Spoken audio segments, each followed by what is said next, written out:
Wait, they can hear us now. Let's attack people for their taste. About? They're all wrong. Yeah.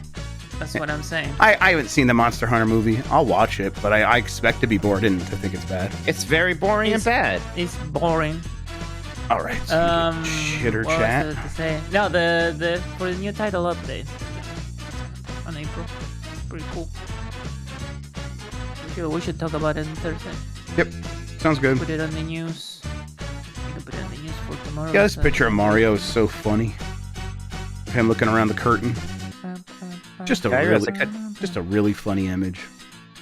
Yeah, it's official. Yeah, I love Tar. I can't remember the original context of it. No idea. For no particular reason, I've been watching a lot of video game history YouTube and reading a lot of books. You know what it's done? Solidified my opinion. It's made me believe what I already believed and more. About the Europe thing? About everything, yeah.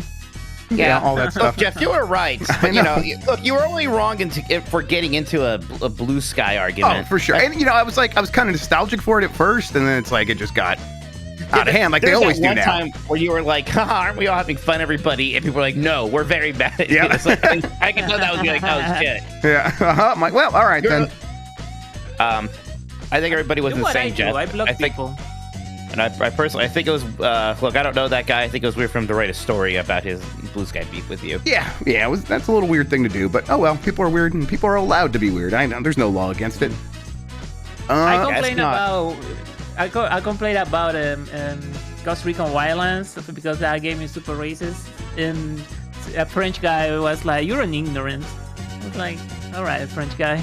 All right, French guy. Eat the block." So we're gonna get lessons on being ignorant from the French now. Ha! Dirk Diglett in chat says, "Name one Amiga game," and I'm afraid that the one I'm gonna name is gonna reveal me as a basic bitch. Lemmings. That's all I got for you. All those dippy games with that egg. Okay, yeah. Was his name Dippy or Drippy? Is it Dizzy? Dizzy. Maybe it was Dizzy. Dizzy egg. I'm gonna type that. Dizzy. My bad, beef. Oh, you know what? Fuck Dizzy. Whoa. I'm gonna say. Okay. All right. All right. Fair enough. Look. He wants to get canceled twice in 1 week. I see. All right. Bro, I was having fun. Hey, Jeff, if any helps, for me it was funny. So. Yeah, a lot of people I could tell were enjoying it and we're like, hey, yeah, it's one of these. Okay, I think I am mostly set up over here. I have an image of Donkey Kong in a jail cell that I was going to tweet when it was time, or skeet when it was time to start. Finally. Okay, good. Yeah. Somebody got it. Oh, I need this kid as well. Nintendo Jail, the podcast starts now.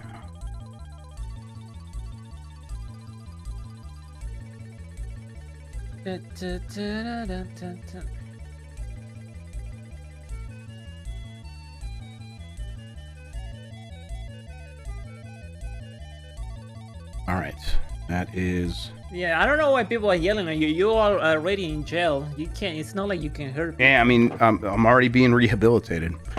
Okay, that's good. This is good. I see chat now until YouTube music crashes. Let me bring up that, and then Mike, are you ready for me to count you in? I'm ready. You know what? I didn't test the music. You're right. Yeah, let me do that. My bad. Means I gotta turn things up, and I gotta turn it up in chat. What is that? I don't know what is that. That's definitely me, but where's it coming from? All right, let me see here. Well, what, you hear something? Oh yeah, it was Plock returning from the dead. All right, let me see here. Okay, now we're good. Oh, Plock, go you away. guys hear me? Dark. Start cheering now. Just probably, you guys hear that? In OBS. no, didn't hear it, and also my video went dark on the feed. Oh yeah, that's because Discord went behind a window. I'm normally pretty good at not doing that. I'm not a Jan. Jeez.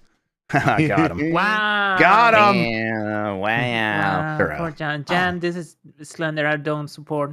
Yeah. I'll let you know. We talked about it. I'm like, I think you need like a third monitor. Because it doesn't say. Oh, sorry, what'd you say? I was just gonna say I think he needs a third monitor, but you go ahead and do your thing now. My shirt doesn't say bird flu. It says bird fish. It's a brewery here. Stop. I'm gonna get the exact same shirt, but it's gonna say bird flu. Okay. H1N1. Routing. What was it? There we go. Okay, now let me test it. Hey, you guys Yes. hear me? There you go. Start Yum yum yum yum yum yum cheering yum yum yum yum. All right, I that's hear it, up. Jeff. That's up. Plock is dead. All right, I am ready if you are ready. Pluck. Ready. In 5, 4, 3. Hey, you guys hear me? Start cheering now! Yeah, let's get this over with. Yeah.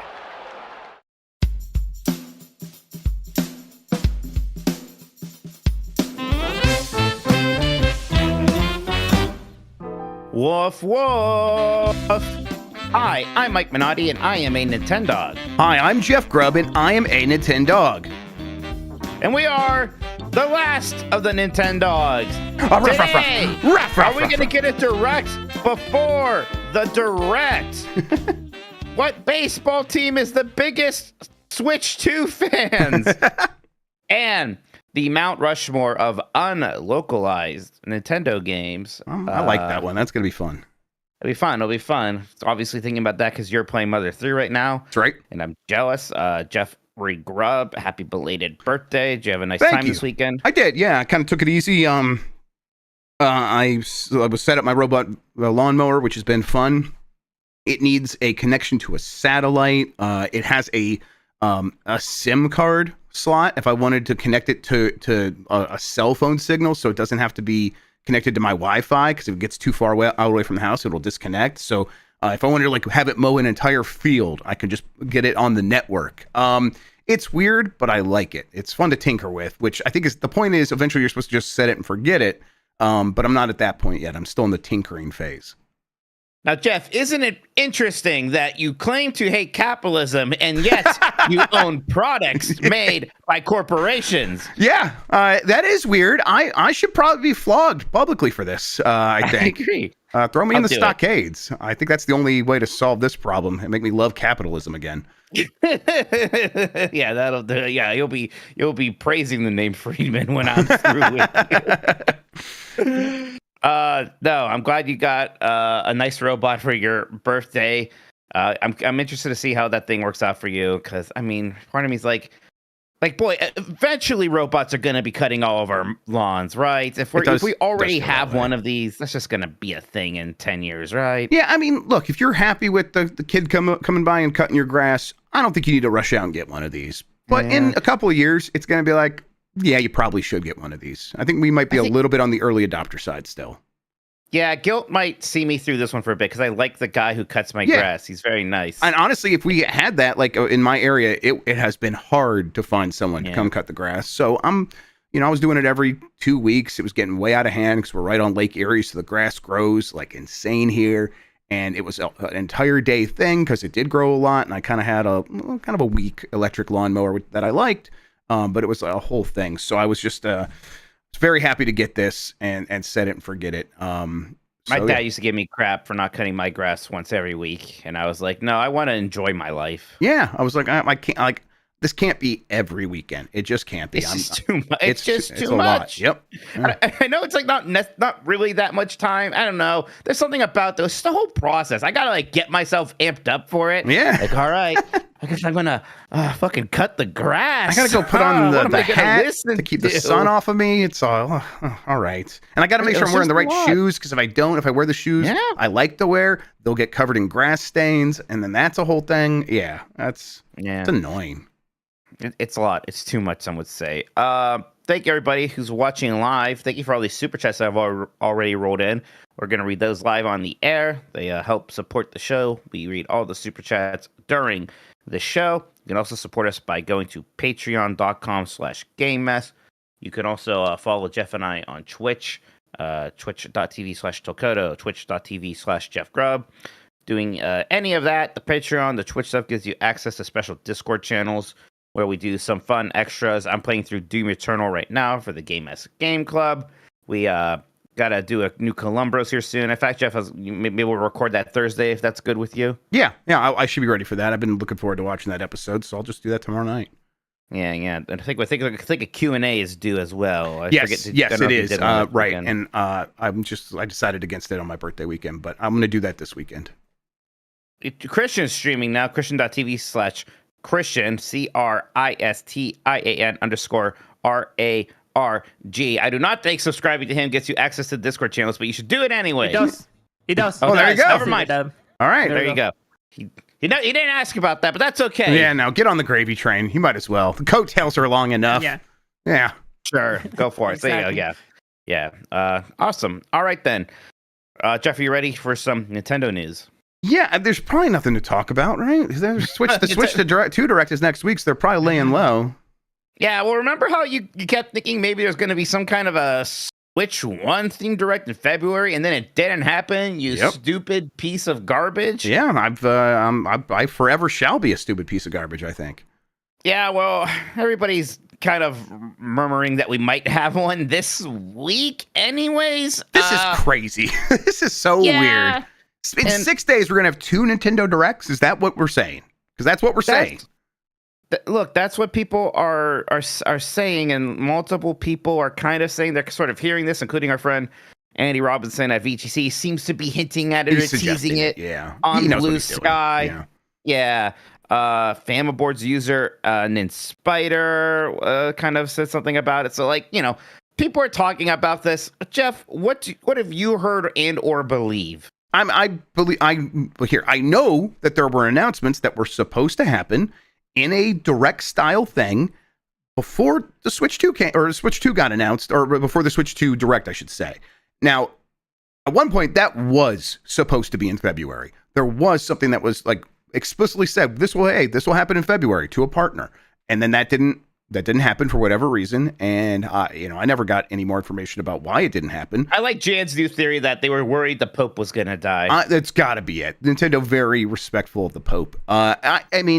So, as has happened previously, when Nintendo makes promises to partners about things being in a direct, it's not like they can just cancel those things forever. They have to kind of follow through on that for the most part, because it's good business to kind of live up to your word. And so something was supposed to happen.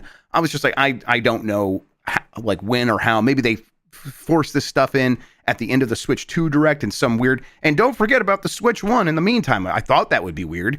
This is actually less weird than that, but this is still extremely odd to me. It's just kind of strange timing, and we don't know what this means. Is it a partner direct? Is it an Indie World showcase? I mean, part of me is like a full-blown Nintendo Direct, right? Just one of those. But what are all kinds of directs? We get all kinds. We get a full direct. There are direct minis. There's been a thing called a direct mini before. And that was not a partner showcase or an Indie World showcase. It was, I think, just straight up called a direct mini. Didn't have an announcement. I think one of the times I'm like, there's a direct coming, and it didn't get announced the day before, and everyone was freaking out. I'm like, I think it's still happening. That turned out to be a direct mini, I think. And that still had some Nintendo news in it, but it was, it was slightly smaller. So maybe this is maybe this is that. And there are some smaller Nintendo things we might hear about here. So we're still hoping for Metroid Prime 2 and 3 remastered. Although, there's a lot of kind of talk, rumor, and maybe anxiety about Metroid Prime 4. There's a rumor it's going to be a very big part of the Switch 2 Direct. And then now there's a rumor today saying it's not going to be in the Switch 2 Direct at all. I mean, what if I don't know. What if the wires got crossed there and someone heard it's going to be a major part of the upcoming Direct, and what they meant was this Direct, or what they, heard was the Switch 2 Direct, but the person they heard it from meant this one. I don't know. Look, they got to talk about Metroid Prime 4 in the next week or so, with Switch 2 getting all of the details. We have to know what's going on with this game they've said is coming out to the Switch 1. It's still so weird for me to imagine them not talking about it at all at the April 2nd Direct. I agree.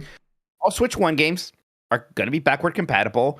I think we expect some kind of enhancement on the Switch 2 for Metroid Prime 4 of some kind, whether that's a separate version or whatever. We have reason to believe that Xenoblade Chronicles X is already going to be running better on the Switch 2, for example. We'll talk about that in a second. Yes. If the game is going to have that, of course Metroid Prime 4 is going to have that. And then you would want to talk about that in the Switch 2 Direct.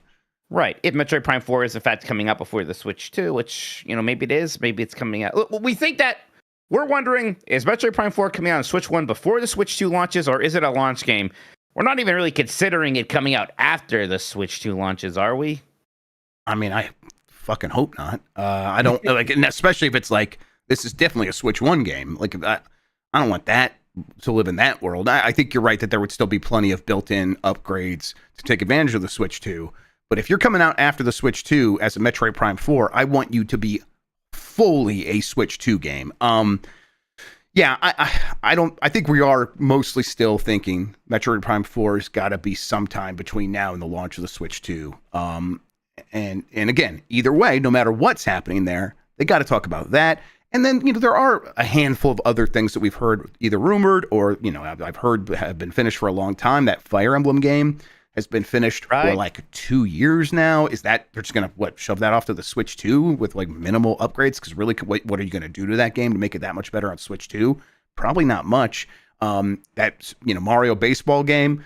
I guess, you know what? That could be a Switch 2 launch game, but I bet that's a game also that could just run fine on the Switch 1 and then take advantage of the Switch 2 at launch. I don't know. So let's, a lot of people are, GDC happened, Jeff. People were talking lots of things coming out of from that. And apparently one thing a lot of people are hearing is like maybe June for the Switch 2, right? I've been seeing reports about that. Yeah. So Insider Gaming had a big report saying June, and that sounds right to me. And that's pretty good. That's not very long from now.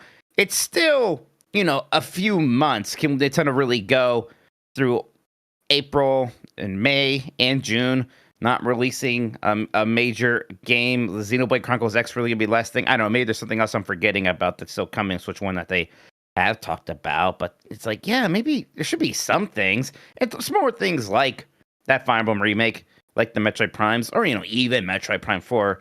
Sure, but I don't know if I'm expecting too much outside of that, unless it is some third-party stuff. But even then, we're kind of expecting a third-party deluge on the Switch 2. I think that Insider Gaming report you're talking about was talking about how there's sort of a plan of the launch is going to be very Nintendo-focused with games.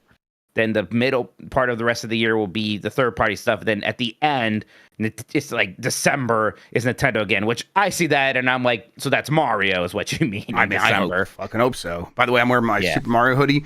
I think it's pretty basic, and I got like a lot of compliments on it today when I took Addie to the hospital, to the urgent care and stuff like that. And people like Mario. Your daughter's fine, right? She's doing good. Yeah, she got her antibiotics, and they have helped a little bit already. But really, I gave her some Motrin, and that just makes all the difference for an earache. There you go. Yeah, there you go. So yeah, Jeff, it's weird. Well, I guess we'll see what happens. Nintendo could just announce this thing whenever. It could just come out if it's like a direct mini. And when you say that, maybe that's what we are going to get. We'll see. It's a weird company. To give you an idea how weird, I want to go to this one. So, Kirby in the Forgotten Land is a new game added to Nintendo Music. Kind of. We got 23 tracks now. They say the rest will come later this year. What the hell? I saw somebody trying to say like, well, the rest of the tracks aren't there from like the post game stuff. So, there's some spoilers for stuff on Nintendo Music, and either we're working around that. That's a weird company to care about the spoilers for a Kirby game after it's been out for 3 years or whatever. Yep, no one bizarre. Cares.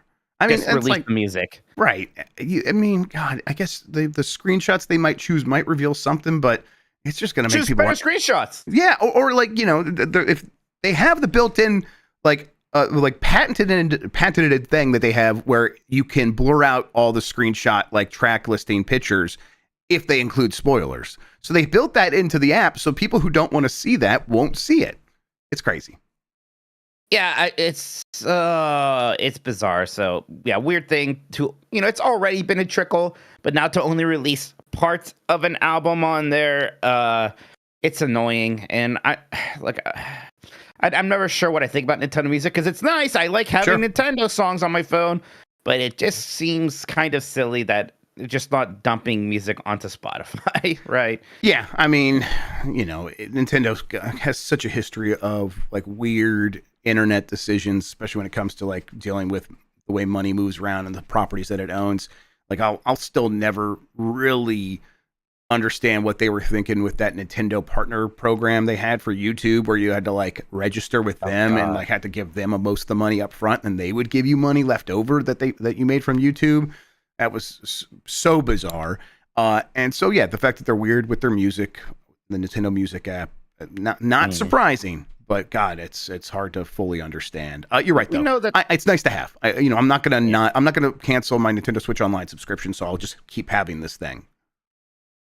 They are control freaks. We know this, and if they can do something on their own, they will. And they have software engineers, so they can make a music app. The only time they're going to be forced to have partners, and I bet they do it kicking and screaming, Jeff.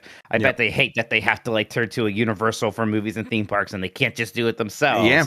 But sometimes they have to. And that was one of the things they even said back when about diversifying. It's we have to be at least kind of okay with making partners for some of this stuff. And they still probably can't freaking stand it because they are such a controlling particular company.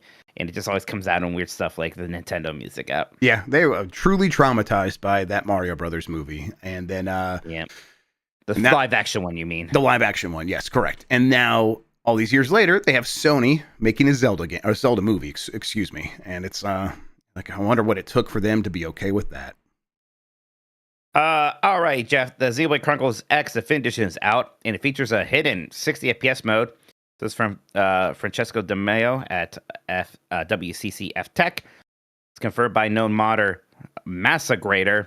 The 60 FPS mode is hidden in the game's executable, but doesn't function properly, as enabling it causes some unspecified issues. While this mode could be some development leftover, it could definitely make more sense if its faulty implementation could be the basis upon which a Switch 2 patch for the game could be built to allow the game to take advantage of the console's additional power. Jeff, we're still very curious on what backwards compatibility looks like with the Switch 2. We're wondering if there's going to be any game enhancements. I'm playing Xenoblade Chronicles X. It is definitely an ugly video game that is not running at 60 frames per second. In some ways, I almost find nostalgic at this point. I think I saw somebody in chat say it doesn't even run as well as it did on the Wii U. Mm-hmm.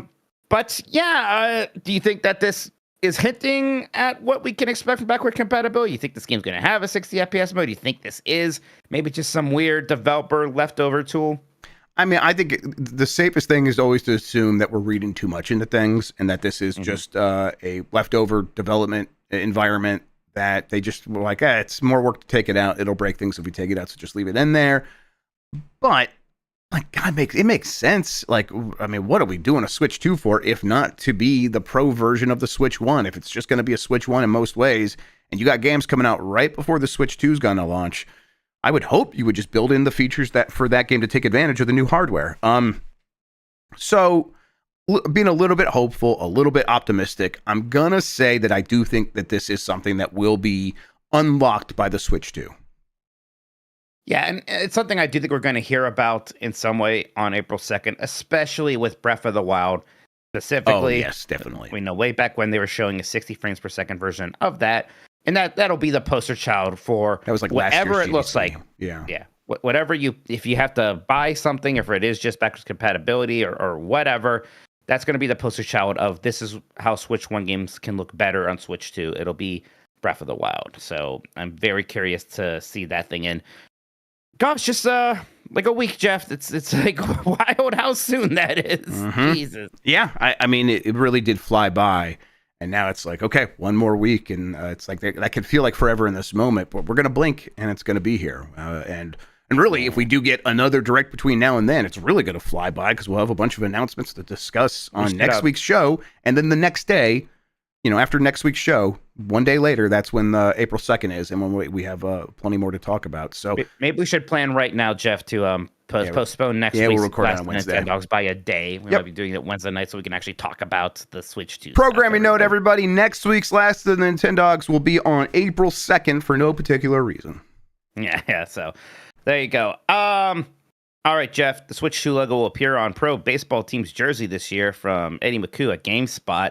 Nintendo Seattle Mariners have been partners for a long time. Nintendo even used to own them, right, or own a part of them. Yeah. But the collaboration is expanding in a big way this year with the professional baseball team adding Nintendo logos to its jersey. It's also going to have Switch 2 logos. Jeff, cool, cute. There is history. I always will associate the Seattle Mariners with Nintendo because of them owning them and because of Ken Griffey Jr., those baseball games that they had. But, I think it's fun to imagine perhaps Nintendo's interest in baseball is also extending to a new Mario baseball game like we are hoping for? Yeah, there's multiple factors. I'll say first off, I like this sort of thing. I just like the idea of a big video gaming company being like, let's go advertise our stuff on a sports team's jersey. Just get it out there in the public consciousness. I mean, I don't know, something about that. I just makes me feel warm and fuzzy. The multiple factors here are it's baseball, which is actually a sport that is growing in popularity globally, especially in Japan. It's never been more popular, and it was already very popular in Japan. Shohei Ohtani definitely, obviously, the big thing there. But, the Seattle Mariners used to have Ichiro on there, and he was the original super popular Japanese player in Japan that they would watch Mariners games.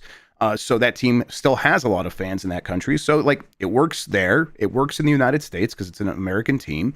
That team will play, all over the United States with that patch everywhere. When they go to play in Los Angeles against Shohei Ohtani, it'll be a bunch of people all over the world watching because he is a global superstar. So it makes a lot of sense from that perspective. And then I am right there with you where I hope that this is the beginning of rolling into. And now we have Mario Super Sluggers 2 ready to go for Switch or Switch 2, whatever. I mean, if that is going to be a Switch 2 patch, maybe they'll just position that for the Switch 2. I hope that's what this all, ends up with. Getting pretty close to opening day as well for baseball, and that is when is that? We're like Guardians' first game I think is April 8th. Yeah, I believe, can't be far against away. The Royals. So I had a great time. We went to that postseason game last year where Detroit won, sadly, but that's okay. It was a fun time. Yep, an incredible moment when they got that game-winning home run. Some good shit. A bad moment, I thought. Incredible. But yeah, just agree, disagree. Jeff, that is it for my news. I see we have a bunch of super chats. Why don't we take a quick break? Yeah, I'm looking at them. I'm ready to read them. Yeah, that'd be fun to read super chats. Let's switch things up here and read super chats. I'll give it a try this one time. Okay.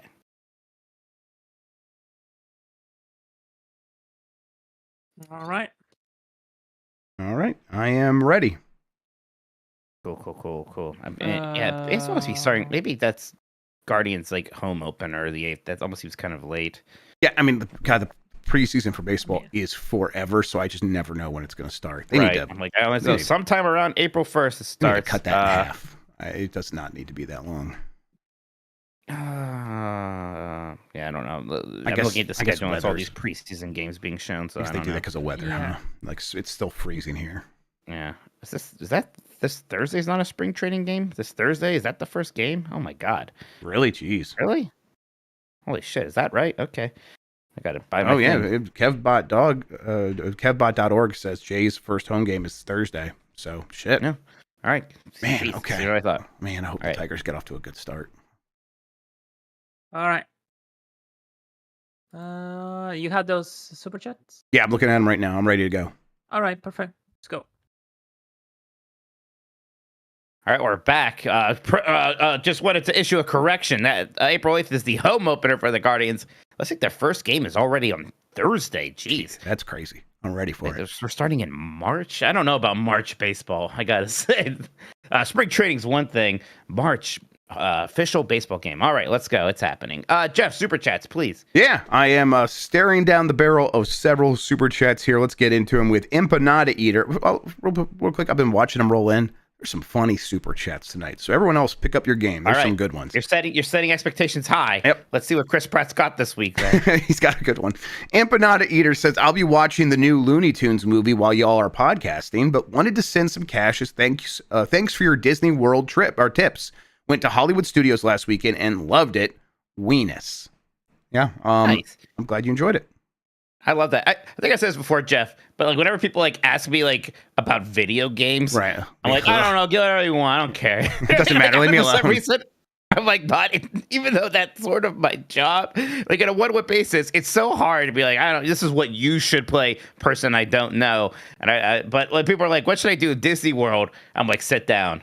I want to talk about this for the next 4 hours. This would be a great time. I get what you mean. It is there's something more definitive about the park experience that you can just actually give good advice for. All right.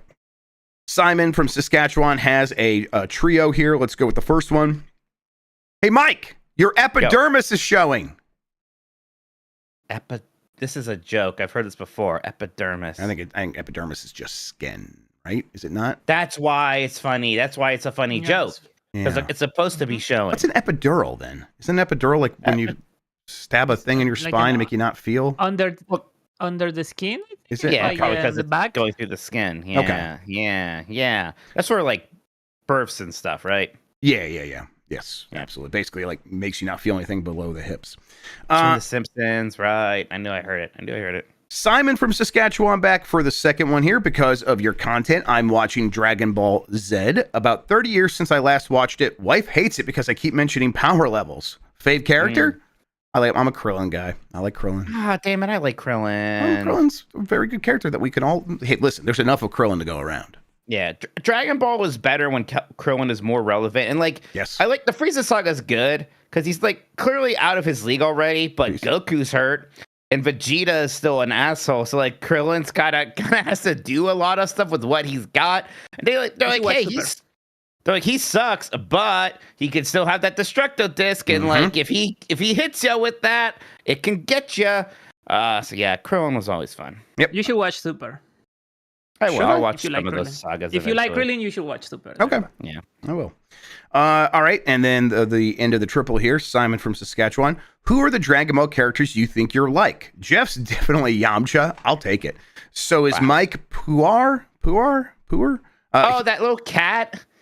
Okay. Puar. Okay. And then... Man, I'll tell you what, I've watched a lot of Dragon Ball Z. I can name every character. I do not remember the name of that fucking cat.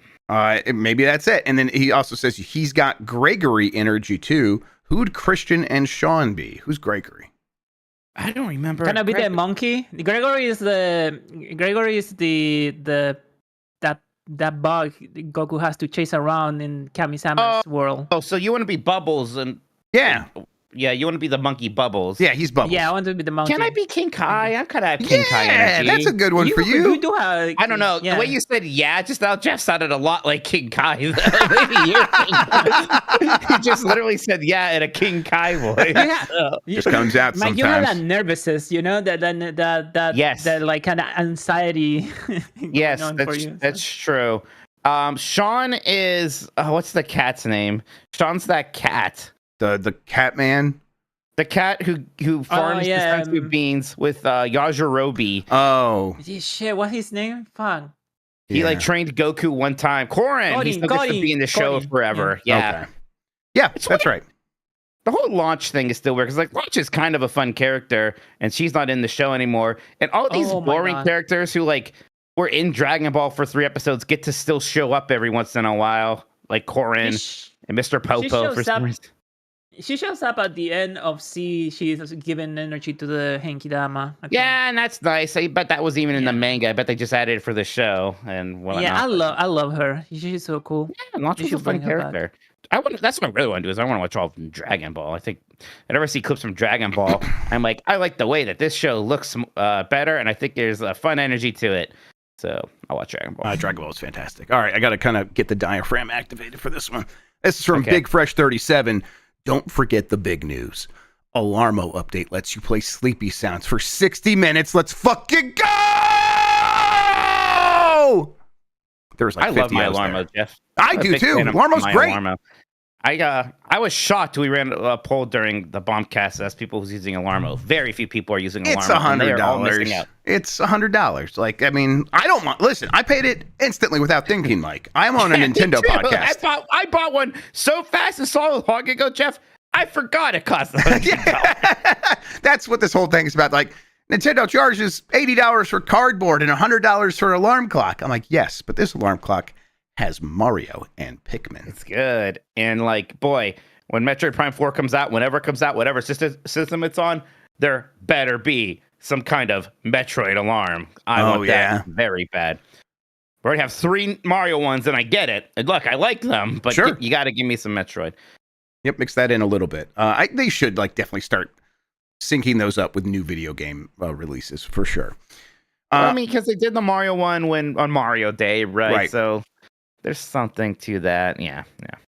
I mean, it's cool because like people aren't covering Alarmo really. So when I get updates, it's when the clock tells me it's updating. So it's like, oh, cool, a fun little surprise here, and I like that. All right, Big Fresh 37 is back. Mikey, even as a fan of the game, I'll say you can safely skip Left 4 Dead in 2025. Instead, either do Vermintide 2 or World War Z. Yeah, that's probably good. Not going to do World Wars. Vermintide is really fun. Yeah, but Vermintide I always meant to play. I think I would like it. It just never happened. So yeah, Vermintide's one I want to check out. Vermintide, Darktide. Yeah, either one. Yeah, either one. Yeah, it's pretty good. Vermintide is World War C is so good, though. Like, people sleep on that game so hard. It's from the Space Marine people. It's from Saber, right? Yeah, it's the same. They use the same tech for the zombies. They climb. If you watch the movie, you know what I'm talking about. When the zombies climb on top of each other. Totally. That effect's pretty well done on that game. What the fuck was that? Did anyone else hear that? Chime? No. Like, I was getting a bits donated to me on Twitch. Okay, if you guys didn't hear that, that's fine. Well, I used to get that, and I was always confused, and it would be because somebody was subscribing to my YouTube channel or something, and I had something turned on I didn't realize. Yeah, I wonder if that's turned on here somewhere. I don't know where that would be. Whatever. All right. L. Grug, if Metroid Prime 2 gets shadow dropped this week, Jeff should cut his hair to look like Overblood Man. It's only fair after what happened with Prime 1. I have no idea what to expect from Overblood. People, I had no idea too. That's why that's tomorrow, so that's going to be fun. I was watching some old episodes of our shows, Jeff, and like I kind of forgot. When you cut your hair that first time, it's like, haha, we did it. And I thought, he would just grow it back. But like, you have never wanted to grow it back like that. You cut it now pretty regularly, and I'm like, I guess I didn't realize at the time that it was goodbye forever. Well, you're misremembering a key detail. I do want to grow it back. And I was growing it back. And it's growing slowly. I'm not as young as I once was. It grows pretty fast still, but not that fast, especially on the top, which is where it needs to grow. I was growing it back, and then I went to Dan Reichert's house. Right. And a donation incentive was, if we reach a certain amount of money, Kayla will come in the room dressed as a fucking gingerbread man and cut off all my hair. I was growing it back at that point. I was trying to grow it back, and then she cut. I think you recommended that tier. I think Dan asked if I'd be okay with it, and I'm like, yeah. You always say yes to Dan. I mean, I'm gonna say yes to you all the time too, but for donations and stuff like that, for charity, yeah, it's okay. Yeah, but I feel like you've gotten like haircuts in between these two things. I get them cleaned up on the sides, yeah. And I think you look good. I just like at the time I didn't realize like, oh man, maybe I'll never see him with the Jason Momoa hair again. No, I want to grow it back. Addie, we just saw a picture of me with long hair tonight and said you should have that hair again. And I'm like, I'm trying to. Yeah. It takes time. I have to like get it cut on the side, because if I don't, I look like an insane person because it grows so much faster on the side than on the top. So I go in, I say, shave the sides basically, and leave as much as possible on the top, and just kind of clean it up. So that's the haircut I get. I'm trying to get it as long as possible on the top. It just takes a long time now. Back to the super chat. I mean, do you really think I could be playing Metroid Prime 2 on my Switch this week? Because that would be great. I like that a lot. They better. I mean, if Metroid Prime 4 is coming out so soon, all the stuff I heard about Metroid Prime 1 was, and 2 and 3 are coming. They're just not going to be as detailed in terms of their remastering, but they're going to have all the same control schemes and stuff like that. And that stuff is just done and been sitting there. So and like the only reason we could possibly think of holding on to it is to kind of make it happen closer to the release of Metroid Prime 4. And we're here. We're getting pretty close, presumably. We're getting kind of close to that. So, just hopefully we'll have a better, I think. Okay. In 8 days, I'm going to have an idea if we're going to ever get Metroid Prime 2 and 3, right? What if they didn't do it because those rumors of GameCube being the new thing on NSO for Switch 2? I've never believed that. I mean, guys, one of those is a Wii game anyways. You're right. Good point. You're right. I've never fully believed that either, but that was a rumor going around a long time ago, and for people I trusted. So, I don't know. Maybe. You're right. They should just release those games for the Switch One as individual remasters so they could sell to us, and I will buy them. I think Metroid Prime 1 was $40. If these were both $40, I would spend that on them, no problem. Very easily, yeah. All right, Dat Boy Jerry, Mike, what are your thoughts on Peter Jackson including tomatoes in the Hobbit diet, despite Tolkien clearly basing their agriculture on pre-New World Europe? They would have no access to tomatoes, penis. Man, that's yeah, it's pretty disgusting. Racist, I'll just say it, right? I mean, it's problematic. As troublesome as you find this, we know that this, like, we can't even bring this up around Dan Reichert. He would just lose his mind. This bothers him so much. Yeah, he's such a big fan of Lord of the Rings. You know, he's kind of one of those nerds who's more into the books than the movies. He just doesn't think that the movies are respectful enough. Very upset about Tom Bombadil being left out of it. Oh, yeah. Let alone the tomatoes. He read the Millennium. What's the name of that book? He's read the Silmarillion. Yeah. Yep. All right. And then Datboy Jerry one more time. I hope someone was fired for that blunder. I'm sure they were. Hey, Peter Jackson's not making any new Lord of the Rings, right? So they fired him eventually. I guess so.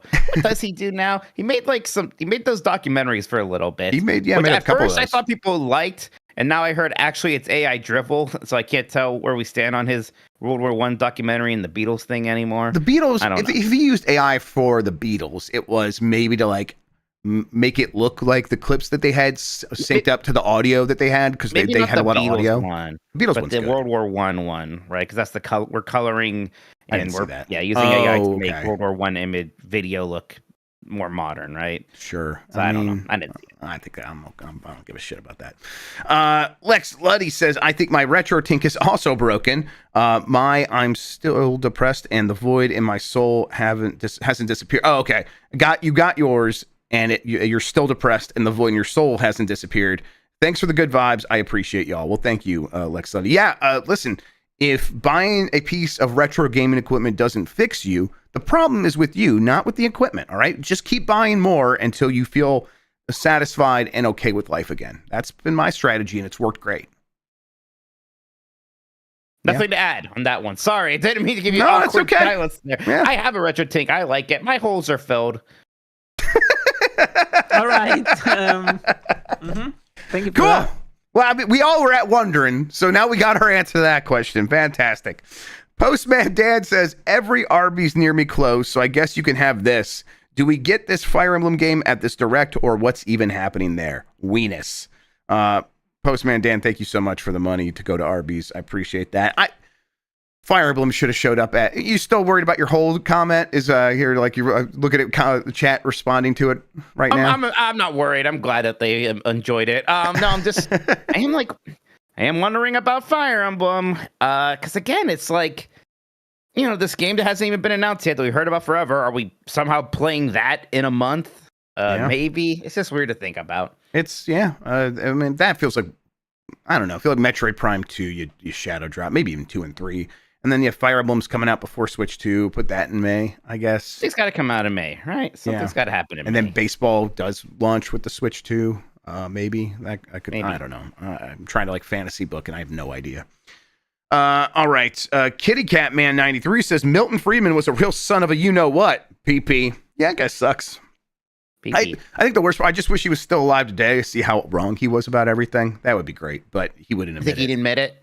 No, never, ever. He would just have a million other excuses, or be happy with the way things are going with the wealth divide. Kitty Cat Man 93 is back, and don't get me started on that no good piece of work, Paul Volcker, second worst Adolf by a mile. Wee. Yeah. Is another capitalist guy, Jeff? Yeah. Boy, that guy was. That was rough. I'm less familiar with his stuff. Christian, tell me about him. No, I don't. I don't have time. Okay, sure. Yeah, you can't go into it. He's a piece of shit, but I know he was a piece of shit, but I hear from the Behind the Bastard. I think they did an episode on him or around him, and he was a piece of shit. I know that. I know. Yes, exactly. I know his reputation, but I don't know specifically what he did. Benjamin Plunk, Lord Stockton, became a new member in the Lincoln tier. Thank you so much, Benjamin Plunk. Stephen Sullivan, Mike, have you played Pikmin 3 Deluxe before 4? While 4 is amazing, 3 Deluxe still is a 10 out of 10. You need to check it out. I love 3 Deluxe. I was very much, I don't get Pikmin until Pikmin 4. So that was the first one I really liked, let alone love, which I did. So, no, I never did get around to 3 Deluxe. Maybe someday, right? There's a couple of Switch 1 games I never played. I feel bad about. Still never played Captain Toad. Maybe I'll squeeze that in there. If we don't get all these Dream Shadow drops in other games, maybe I'll squeeze in a Captain Toad playthrough and maybe a Pikmin 3 Deluxe as well. Yep. All right. Simon from Saskatchewan is back. Jeff, one Amiga/European game equals Jockey Wilson's Compendium of Darts. You should stream it now. Ever play Illusion of Gaia? Strange Super Nintendo game. I think I've like emulated that once or twice, and I do want to play Jockey Wilson's Compendium of Darts. It's just a good name. Such a good name. It's incredible. Yeah. Illusion of Gaia is one of the Twinjet trilogy games with Terra Nigma and Soul. God, what's the one called? Soul Blazers. The other game is a generic name. Yeah, they're all like good action RPGs. I never played Illusion of Gaia. God, that's one. Why isn't that on NSO? I'd love to play Illusion of Gaia. All three of those should be. Right? That's a great way to finally give us Terra Nigma. Just put it on NSO. For real. There you go. Known in PAL territories as Illusion of Time. What do you like better, Illusion of Gaia or Illusion of Time? Like Gaia. Gaia is one of those words where it's like, very RPG name. But we all know Gaia. We all know that means like Mother Earth. We get it. Yep. I've seen The Spirits Within. I know what they're getting at. Man, I have not in a while, and I should. I saw that movie in the theaters. I did not. That was before I even really liked Final Fantasy that much. And I was like, what the hell is this movie? Film in 40s. Let's do it. Well, not till after Angels and Demons. Of course. You've been teasing me with Angels and Demons for too long. Yeah. Sorry, let me see what's going on here. Jason Schreier just said Intergalactic and Witcher 4 won't come out in 2026, and I just had a source saying, yeah, that's true. Okay, cool. Right, good to know. 2026, not even 2026. Okay, so yep. Yeah, I don't like thinking about 2027 games, but sure. Yeah, good point. That's I did not want to think about that.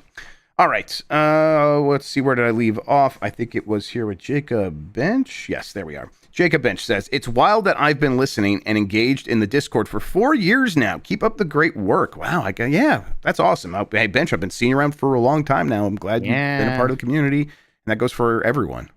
Yeah, shout out to the long timers here who've stuck around since. I don't expect you to stuck around since the show started, but stuck around since the show got mildly popular. Yeah, there's a couple have been here though for much longer than the show got popular, but yeah. And that includes Screaming Mad, who says, "Are you two gonna play any baseball games before MLB season starts?" Snowbike Mike's backyard baseball playthrough on YouTube got me to revisit the game on Steam, and it's been a nostalgic delight. Would be fun. I never did play a Super Mega Baseball. Maybe check one of those out. Great, they're really good. My 8-bit baseball game that I liked was not RBI or some of these other ones. It was Bad News Baseball. I thought that was really fun and kind of cute. So I'd maybe like to play some Bad News Baseball sometime for the first time in a while. I think we should explore the idea of bringing back the theme weeks, but like now that everyone has their own blocks, being like you take the theme and run with it. So GB Kids, what does a baseball game mean to you? And I'm sure Nikki and Sean would have some fun ideas on that. And then for Dan, and then I would definitely play a Base Wars. That's my baseball game. Cyborgs playing baseball, yes please. So some of that, and then I would want to play Mario Super Sluggers as well, which is a game I never played a ton of. Played those games, which is wild too. Yeah. So I would love to play. Yeah, there was a Wii one, right? There was a GameCube and a Wii one. There's a GameCube and a Wii one. Okay, GameCube and a Wii one. That just sounds like a strange phrase to say. The Wii one. The Wii one. All right, and then hey, this is a fella that's been watching from the very beginning, Chris Pratt, who comes in here and says, decided to stop playing Assassin's Creed today for reasons. Back to stomping Tupas. Did Ubisoft make fun of your buddy Elon Musk and now you can't play it anymore? I'm sorry, Chris. That's mean of that corporation. You're right. I'm sorry. You go back to those Tupas. We love you, Chris. Look, I mean, corporate Twitter accounts or video game Twitter accounts, whatever, but some good tweets. Hey. Maybe the last good tweets we'll ever see. Yeah. Like, see, the Xenoblade Chronicles X of Twitter. Yes, absolutely. Yeah. The Marvelous Breadfish says, big ups to Mike for the NES content. I'm surprised he's using a push load NES or a penis instead of a top load NES, the TNES. Those penises sure are sensitive. Respect for taking such good care of your penis. I know you're joking, but I did finally find my top loader. Oh, you did? All right. Yeah. You can now replace your penis with a penis. It's true. And I I also got my new capture card in. I had to get an external one because the 5080 is so big. I can't fit my old internal capture card. So I'm gonna plug that in, and maybe I'll see if the top loader is working, and maybe play some more. I was having fun streaming Nintendo games. Turns out the NES is a pretty good system. Yeah, I like NES a lot. I wonder how the monetization on this video is gonna be after that super chat. With the penis stuff. Hey, that's what the people are paying their money for. That ad revenue can go to hell. Thank you. Thanks, everybody. All right, let's keep going we here. are definitely more super chat supported than we are ad supported, right? Oh, for sure. Thank you, everybody. Hey, listen, the podcast RSS feed does okay-ish, but YouTube ad revenue is nothing. Yeah. Two Bear says, any third-party exclusives at Switch 2 launch? Weenie. Are there third-party exclusives for any platform anymore, really? Yeah, probably not. I mean, God, I'm trying to imagine like what that would look like and who would it come from. Like 10 years ago. Zombie U2. Yeah, Ubisoft, right? But there's no way they have the capacity to do a exclusive game for the Switch 2. What's up? That's a good ass video game. I'm sorry, yeah. I had to defend that game because people shit on that game. No, Zombie U is great. No one was coming at it. You didn't have to defend it. But people like that. People out there, I'm play that I think people here, come around to that. I think people like Zombie U now. Mm-hmm. They have good ideas. I think it's okay. But no, we used to get some of those, Jeff, but I think it is just going to be much more. People will be excited to be able to put their games on Switch, not necessarily come up with the different Switch game. Even, like Capcom, how we had Monster Hunter Rise for the Switch, and that was exclusive for a bit. Or like Monster Hunter Stories. I don't think it's going to be like that anymore. I think there's just going to be video games, and they're going to try to figure out how to make them work on all the platforms. And I bet people are thinking about scaling with their games more so than ever with all these portable PCs and the Switch too and everything like that, right? Yep, and that's something that is getting more difficult in some ways. And so, I think they just want to avoid that where possible and put out a game everywhere. I mean, look, if there's going to be an exclusive at launch, it's probably too early for this to be the case. But maybe the 1.0 of Hades 2, it'll be on Steam at the same time. So console exclusive, I guess. Maybe that happens. But it's probably a bit too early for that to be the case. And then if something like Silk Song comes out, that'll be out everywhere, even if it does lead on Switch 2 for whatever reason. All right, let's see here. Masters X22 says, greetings from Denver. I'm currently watching my team play yours, Jeff.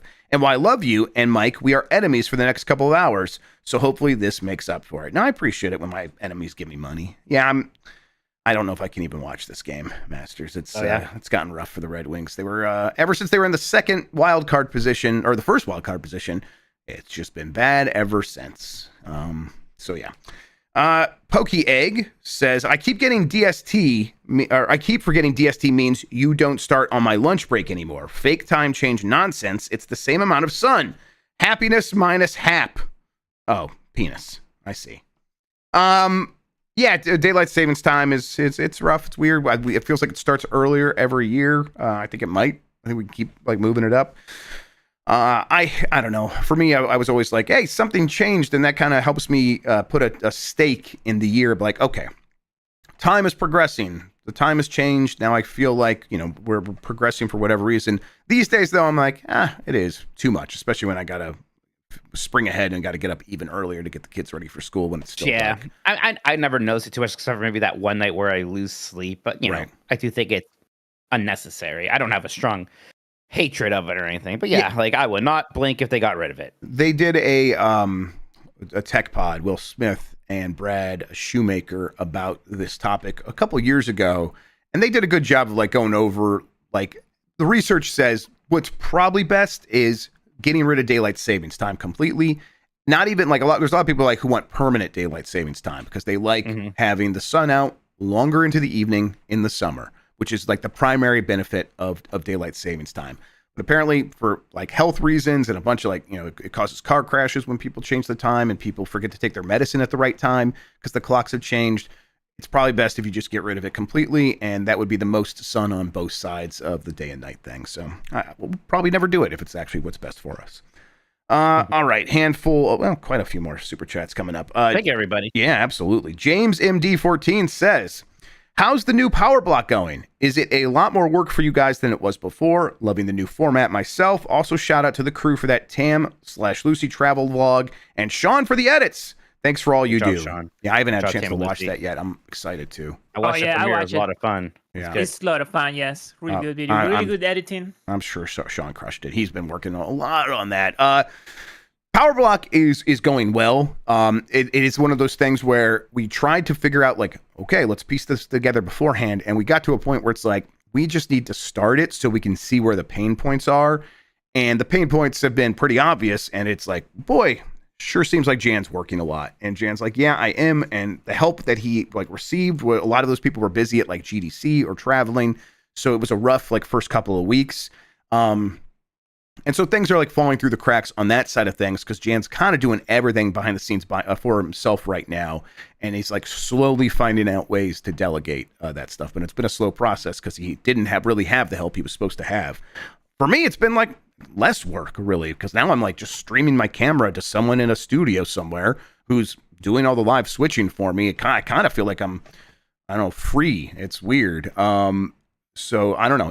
It's been a lot of fun. I just like the idea of telling people tune in and we'll have something for you all day. I think that's just so much more valuable. It's the way people want to watch content if they're watching live. I get a little annoyed that we do it in one big block so that the show itself isn't just immediately on YouTube. But growing pains, we're figuring all that stuff out. I don't know. I've been enjoying it. Thank you. The Gray Goblin says, greetings, Jeffrey Grubert and Michael Monato. What third-party games should be at the Switch 2 Direct? I'd love a new Mega Man and Castlevania. Oh, that would be a fun place to show off whatever the new Castlevania is, huh? Yeah, if it's a new 2D game, I think it should definitely be there, yes. Yeah, I mean, Mega Man also. I mean, gosh, aside from, all the Nintendo stuff, like franchises I associate with the NES, or like Mega Man and Castlevania. So if we got like new ones of those at the Switch too, that would be super cool. That would be a lot of fun. Yeah, I would love that. That'd be fantastic. All right. So let's see here from Sambo Nice. Hello. Have either of you played Worldless? Excuse me. Metroidvania, which with turn-based combat / timed inputs and Celeste adjacent platforming. Grateful to you, Painus. Worldless. Worldless. I'm going to look this up right now. I'm going to go to Steam. Yeah, I'm looking at it now. Interesting aesthetic. Came out November 20th, 2023. Overwhelmingly positive for total reviews. Huh. All right. I'm getting this now. That's a demo. I will add it to my... I do not have a super Steam account, so I will add it to my wish list. But yeah, that looks neat. I don't know what you're talking about. Next time maybe it's on sale. I'll pick this boy up. Man, this looks... friggin' cool. I mean, doesn't it almost kind of bother you a little bit? And of course, we can't know about all games, but here's a game with overwhelmingly positive reviews in genres that we like that came out last November. 2 Novembers ago, 2023, and I'd never heard of it. Bothers me a lot. It kind of freaks me out. Yep, it kind of freaks me out. Yeah, it's like, I mean, I'm glad that there are this many games, but I just grew up in a world where you could know about all the games. And I did know all about all the games. So slowly entering a world to where I'm the lobster being boiled by so many games getting released that I can't even keep up with it anymore, it's definitely a hard thing to get used to. I'm just never going to get used to it, is the reality. Yeah. All right, Allie Miracle says, if you look up Jeff Grubb on Google currently, it has merged you both and the other, or you and the other one. At least it has the Momoa hair next to normal writer man. Yeah, it's I don't know what to do about Google and that. I guess I've never looked into, is there a way I can tell Google I am not this 67-year-old man? You know what? I don't really care though. I like that guy a lot. He's been very nice to me whenever we talked.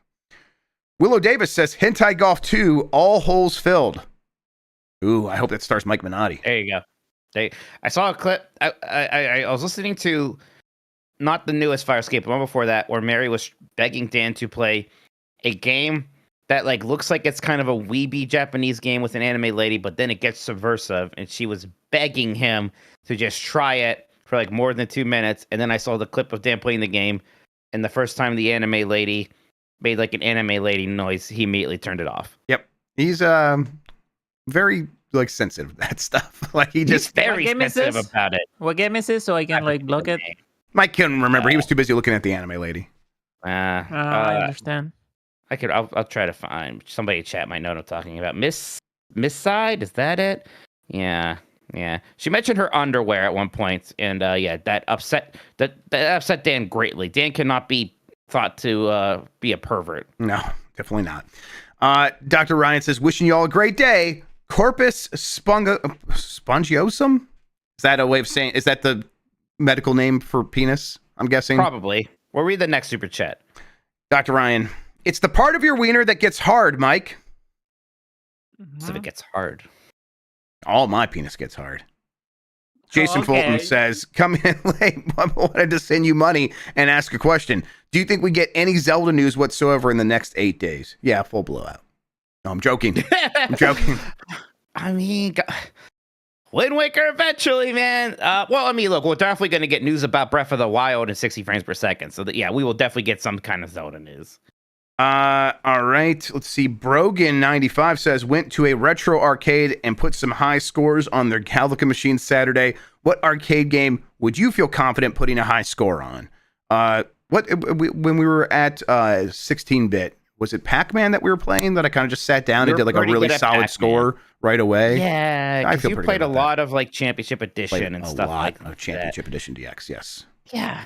I don't know if I'm good enough at any of the classic arcade games. Like I would, like a lot of that was before my time, so I would kind of come to them as a young kid. And at that point, they were all pretty cheap to play, or you would get these massive collections. So you would play all of them a bit, but I never got particularly amazing at any one of them. Like ones I would like to be really good at are like Tron or original Donkey Kong, things like that. That would be fun. But no, I don't think I could just go into an arcade and immediately start crushing high scores on one of them, unfortunately. Yeah, most of them I would struggle with. The vast majority, I did okay at Pac-Man. All right, Matt Rare Monkey says, so PUBG family game nights on Switch too? Sure, yeah. Yeah. Bring back the family dinner. Let's go. If PUBG launches on Switch 2, absolutely. Austin Taylor says, unrelated to this podcast, but I booked 8 days at Universal because of the latest 90s Disney, and a big thanks for reminding me how much I loved Xbox Live Arcade. Oh, yeah, of course. That was a great stream. Look at that. I'm influencing people. Yeah, I hope you have a good time. It was a good podcast. I listened to that over the weekend while I was setting up my lawnmower, and you guys you did a great job. Boy, got me real excited for that thing. I hope to go sometime soon. I was telling the girls all about all the things you were talking about, and I'm like, Uncle Mikey said How to Train Your Dragon area was just the most detailed, beautiful thing. And they're like, okay, well, when are you taking me? Like, yeah, good point. Yeah.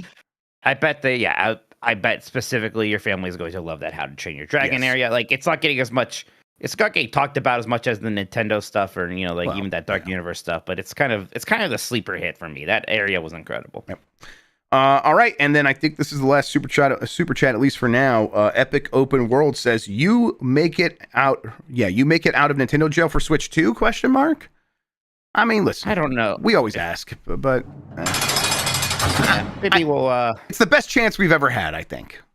Yeah, I don't know about any. I don't know what's going on with previews or anything, but maybe when I would certainly like to make some bigger overtures when it comes time for reviewing things. So we'll see. Yeah. It's gonna be a bummer if we can't get our hands on a Switch 2 early, because it's gonna be hard to track one down. Most is the biggest reason, but hey, whatever. We'll take it however we can get it. All right. The whole point was that they've been making these forever, and that shouldn't be too hard to get at launch. Yeah, well, I don't think that's actually going to be the case. I think it'll still be pretty difficult. All right. I think that is all the super chats. Yes. And so that means, Mike, show's back over to you. Great. Let's take another break. We're going to do a Mount Rushmore of unlocalized Nintendo games when we come back. Yeah. All right. Breakaroo. I'm going to take Penny out while you get that set up. Yep, getting it set up right now.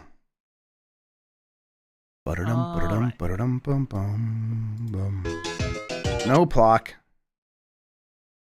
Kill him. Destroy the block. Who the Yankees play? You think it's Ploke? As in bloke? Ploke? Plok. See, it's a British, it's a Euro platformer. Oh, it's good then. Oh, the Brewers. That's what the Yankees are playing. Thursday. Should I buy a ticket? I don't know if I can make it. Okay, there is that. I'm sorry, Brits are so angry. No, it's okay for her. He deserves it. There's that. Wow, the DC hatred is crazy. Everybody hates DC. This is crazy. Golly. Yeah. DC can eat ass. Get out of my face, Dizzy. Shaders? Is that that area? Okay. I finally found out how to turn off that thing that was making my gamer browser look bad, Christian. Oh, let's go. It just took me a week. And now I got it stop linking 12 at me. All right. You know what you had to do? What's that? Uninstall that shit. Oh, never. I think this is the browser that has me in there as a reaction GIF. Like they added me, the PR like specifically went in there and added me. So I'm you could buy me cheap. Just make me a GIF in your gamer browser, whatever the fuck that means. Mount Rushmore of non-localized Nintendo games. That's correct. Chinese spyware. I don't mind. I don't mind the Chinese spying on me. To be honest. I mean, honestly, they've done less damage to me than the American corporations that have been spying on me. So, whatever. Might as well be like building up some of that citizen points. Yeah, exactly. I want to get my citizen score up. Yeah. Hell yeah. Vivaldi serial opera. Yeah. I'm just waiting for Thursday because I want to see the season finale of Reacher. I'm so excited. Yeah, It's a good season. I'm glad that it's over because now I'm about to start it because I finished Severance. And so I'm okay with Severance. Yeah. Severance is only okay. Yeah. It's just kind of a fine show. It's a pretty show. I saw an ad of some kind of grooming razor with Severance, and I haven't seen Severance, and I'm already like, I bet that's not really sensical. Yeah, no. I bet that goes against whatever that show is possibly about. Yeah, it's about it definitely has capitalism. Nothing to do with they're completely unrelated. All right, it's about labor exploitation, that kind of stuff. Yeah, there's a bunch of metaphors layered in there, but that's the main one for sure. Yeah, metaphor. Can the story change reality? No, I don't think so. I don't see it happen. All right, I'm almost set up here. I just gotta finish getting our faces correct. I love when you were watching reacting to the Death Stranding 2 trailer, and Dan was like freaking out about every phrase, and every phrase to me sounded like can a story change like real world type shit. he can't just detach himself from that. It's so funny. Okay. All right. I'm set up and ready to go. Right. Let's go. Go.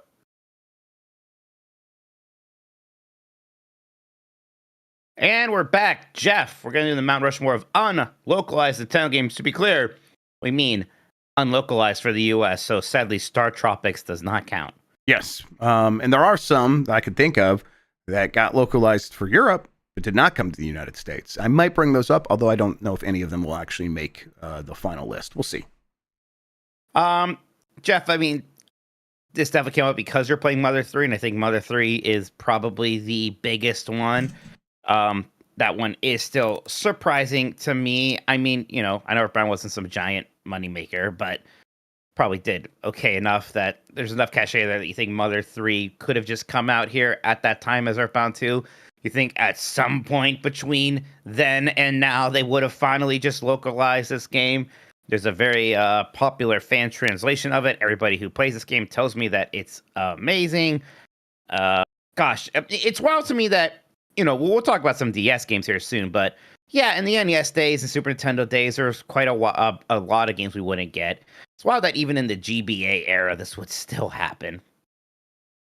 Sorry, I'm muted. Yes, it's and you're right that like it's weird in that era, and then it's weird that a game from that era has not since been localized, because it is, like I said on Bombcast today, timeless. It just looks so good now. Like, I would love if indie games all looked this good. That would be incredible. I think that there's like production values that a lot of games made today actually don't quite reach in this game. So it's like, God, they have something here. They should just do it. It is a clear sort of emblematic game for this Mount Rushmore. And I hope it doesn't make sense much longer when they finally release it, which we always say it'll happen eventually. It just is going to happen eventually. On the grand scheme of timelines, at some point it will be like, oh, let's do a Mother trilogy release. Oh, I guess we can localize that one finally. It'll be working on stuff, but you shouldn't wait. It's the translation sounds amazing. I'm very jealous of you playing it. I want to. You're gonna like it. I want to get on that pretty soon. Yep. Yeah, you're gonna enjoy it. All right, I have one here. I wrote it down. Oh yeah. I'm not sure if this one rates because I don't know how many people heard of it, but it is kind of an amazing game that I wish did come out. Captain Rainbow for the Wii. Yeah. This is. It's kind of this, it's similar to Mother. It's similar to Earthbound, where it's this quirky Japanese thing, kinda, but it like does present itself with some Americana in the presentation. It's about a superhero, but then it makes a lot of references to other Nintendo games. It's this really weird, funny thing, and it also has a really good fan translation. It's also, it's a Wii game. It's playable on Dolphin, and you can play with mouse and keyboard, and it works really well that way. Actually, it's like a good mouse and keyboard game. So it's one that another one of these I would easily recommend people check out right now. And I don't think they're ever actually going to port this one. This one probably will get left behind, unlike Mother 3, I think. But in the meantime, people should check it out. It's very, very interesting. Game always occupies a similar space in my brain as Rent-A-Hero, right? Yeah. Like, Rent-A-Hero was Sega's one of these, and then Nintendo made this kind of weird, quirky game that with Birdo in it, and we're never going to get it here. Yeah, it's always a shame, because especially on the Wii, I think we were lacking a bit of Nintendo weirdness on the Wii, right? We got a very different sort of clean and somewhat sterilized and weird in a lot of ways still Nintendo, but not like the kind of weird that I like from Nintendo. I would have appreciated getting this game over here. Yeah, we got like, a really good Rhythm Heaven on the Wii, which was weird, but not as weird as they could have gotten or have gotten in the past. Jeff, for the frog for whom the bell tolls. Yeah, definitely. This is a I was just gonna say, this is like the prequel essentially, or the predecessor to one of my favorite games of all time. Right. So basically, a team at Nintendo made this game, and then that same team made not A Link to the Past, Link's Awakening. Yeah, Link's Awakening. Right, and we kind of using this engine because this is a top-down action adventure game. It's an original game, and it always looked really cute. The character in this game does show up in Link's Awakening as a fun little Easter egg. But yeah, I've always wanted to play this game. And there is also a fan translation of this, so you can, and it's something that I probably should check out at some point, because like this one, not holding my breath for Nintendo localizing it. Yeah, same. And that fan translation is very good. I've started it a couple times. It's not one I've ever seen through or anything like that. But it's if you do like Link's Awakening, there's that character, I can't remember, Prince something, who has the 5 golden leaves. And he is from for the Frog for Whom the Bell Tolls. Like, he's the character from that game, and he shows up in this dream landscape.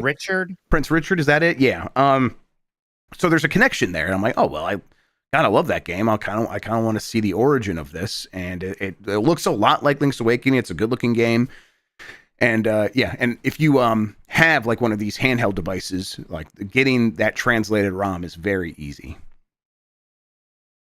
All right. Okay. I'm gonna go with I'll go Famicom Wars. Okay. Yeah, I think that is eventually that franchise comes to North America everywhere. But it's been going since the NES or the Famicom. It is Advance Wars, just on NES, and all of the stuff is there. Like, all of it is in that game at that point, and it doesn't change a whole lot throughout the years. So it's kind of wild that this game was available then, and had they localized it, I could have been playing that game as a little kid, and instead I had to wait till I was basically like getting out of high school before I ever found out what this entire series was. Yeah, it blew my mind when I found out that that Advance Wars was a series, and there was Famicom Wars. I think even Super Famicom Wars or something. I was like, oh, wow, yeah, they just really didn't want to give us their turn-based tactics games for Americans a while over here. Yeah. Right. It's speaking of which, there are a few Fire Emblems we haven't got. They did finally localize the first one, which is neat. But we still don't have the original, or we don't have Genealogy of the Holy War, Thricia 776. Right. Those are 2 Super Famicom ones. Then the Binding Blade. This was the first GBA one of 3 they released. We got the other 2. This is the one with Roy in it. We never got that. And then New Mystery of the Emblem, Heroes of Light and Shadow. I believe that was a second DS one that we never got. For me, I would pick maybe Genealogy of the Holy War or Binding Blade because of the Roy factor. I think Genealogy of the Holy War is the better regarded one. If anyone also the earliest one, yeah. Yeah, if anyone chat here disagrees with that, you can let me know. What's the one that is rumored for the remake? Is it Genealogy? I think it's Genealogy of the Holy War. Yeah, I think that is correct. I think that's the one that's supposed to be getting remade. It's either that or Thracia. It's one of the other. Yeah, and I think it's Genealogy. I think so. Yeah. We'll go Genealogy of the Holy War. I think people still regard this as one of the better stories that the series has told. So I would love to check it out and see what that is about. I also hope we do get Binding Blade at some points and see Roy's story and all that stuff. But yeah, it's funny because Fire Emblem for so long was like the unlocalized Nintendo property. We all found out about it because of Smash Brothers Melee with Martha and Roy in it. And it was because of that game's success that they eventually decided to give it a shot and release one of them here. And then, it's not like the series was an overnight success in the US, but they stuck with it. And now it does very well over here. And it's another pillar for them. Yep, absolutely. You got, okay, you just did that one. I think that this one, I saw this in chat, and I think it counts because the localization we got was basically a remake. So the Awinden games, which is what inspired Elite Beat Agents, those games are basically exclusive to Japan, and they're still very good. I prefer Elite Beat Agents because it's got music I recognize. But there's a lot of people who are from the west of the Western world, and they do prefer Awinden because they like those characters, or they played it first, or they like that music. But all of the gameplay that makes Elite Beat Agents so much fun and so engaging as a rhythm game was in Awinden. Which I'm going to continue struggling to say, but I think I'm going to put that up there. I'll just put up the first one. Okay, Jeff, I was trying to save this one for you, but I can't hold off any longer. The Tingle games. Okay, yeah, that was going to be my next one. Well, you do one and I'll do the other. Thing I'm wondering, you know more about them than me. Yes, is freshly picked Tingle's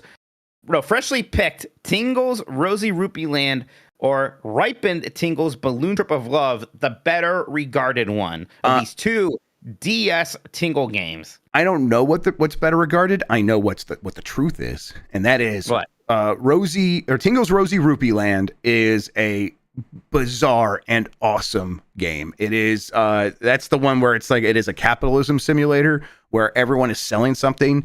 And you as Tingle have to go up to them and offer what you think is a fair price for the thing. But if it's not enough, they just take all your money and you don't get the thing. And so it's like you have to kind of guess what everyone wants. And you are always risking trying to get the best deal you could possibly get. But if you mess up, there's a big price to pay. It's really fascinating.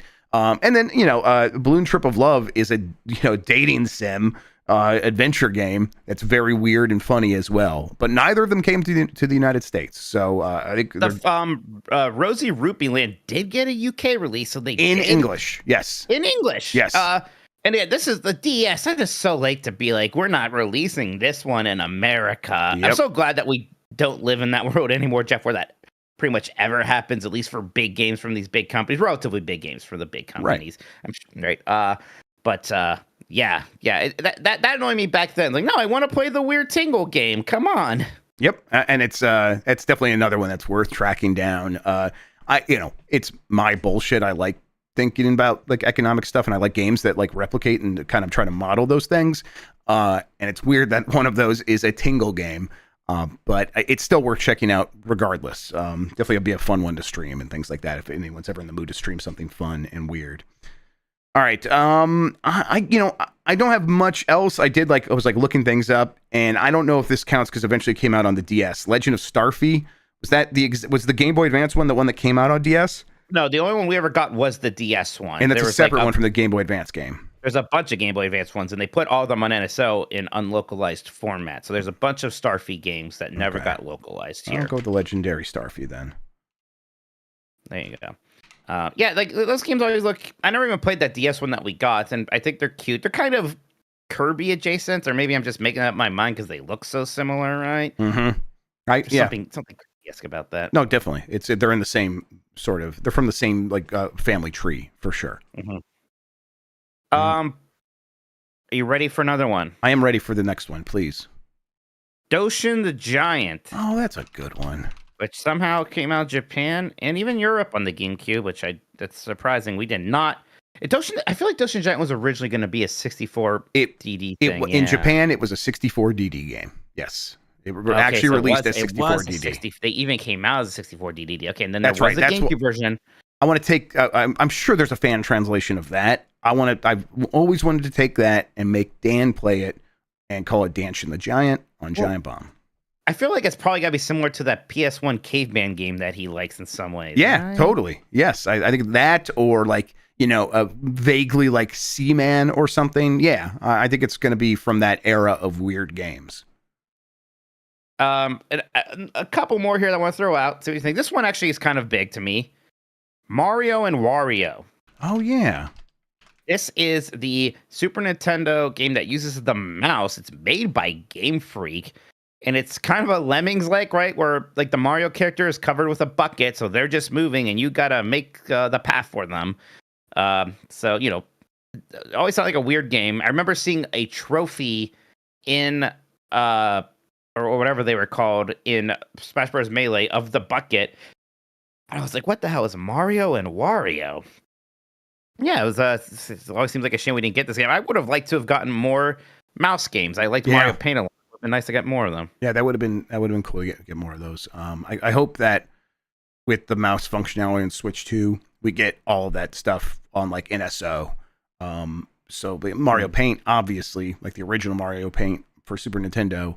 But then like that 10-star game, that shooter I like that I played with the Super Scope. Apparently, you could also use a mouse on that, and I hope they kind of just put that on the system. People in chat mentioned this one. It's another good one. Mario Artist for 64 DD. Oh God, all that DD stuff, huh? Right? Yeah, because we never got the DD. Yeah, the disc drive. Yeah, I mean the DD in general. Yep. Yeah, I'm seeing a few. I mean, F-Zero Climax, which they never localized it, but that was that GBA one we finally got. Donkey Konga 3, maybe 2 Donkey Kongas was enough. Yeah, I love Donkey Konga, but I did not feel the urge to get Donkey Konga 3. Yeah, Disaster Day of Crisis, that's okay. Japan and the UK can have that one. Sure, that's all right. Okay, yeah. I think we might have our 4 for the Mount Rushmore in this list somewhere. Super Mario Picross wasn't localized, that's right, but we did get the first one, and yeah, we got plenty of other Picross games. As much as I love Picross, and I'm always defending it around here, Jeff. yeah, you're the Picross guy. Everyone knows that. Firehair before that did say Pokemon Trading Card Game 2. Ooh, that's pretty good. Yeah, I always forget that exists, and every time I find out, it upsets me because that first game was great. Yeah. It had to have done fine in the US. It was a Pokemon game at the height of Pokemania, like that first wave of it. So I don't know why we didn't get that sequel. Because the Pokemon company is a hot mess. Yeah. That's upsetting that we didn't get that one. I mean, we could be really Kurokurin for is that a Nintendo game? I don't know. Looks like it, but I don't know. I don't know. I'll look I don't it know. real quick.